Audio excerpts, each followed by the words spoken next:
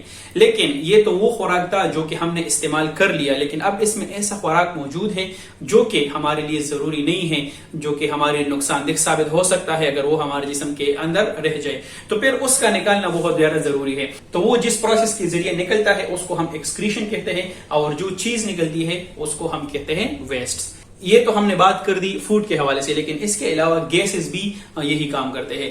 Let suppose ہم خوراک کھا لیتے ہیں، ریسپائریشن والا پروسیس ہو گیا، اس کے نتیجے میں نے بتا دیا نا کہ کاربن ڈائی آکسائڈ پروڈیوس ہوتا ہے، تو وہی کاربن ڈائی آکسائڈ کا بھی جسم سے نکالنا ضروری ہے، کیونکہ وہ کاربن ڈائی آکسائڈ بھی ایک ویسٹ پروڈکٹ ہے. اگر وہ ہمارے سیلز کے اندر رہے تو ہمارے سیلز کو ڈیمیج کر سکتا ہے، تو اسی وجہ سے اس کا نکالنا بھی بہت زیادہ ضروری ہے. تو یہ تھا آج کا ٹاپک. انشاءاللہ پھر اگلا ٹاپک اگلے لیکچر میں ڈسکس کریں گے. تب تک کے لیے اللہ حافظ. اللهم انفعنا بما علمتنا وعلمنا ما ينفعنا وزدنا علما.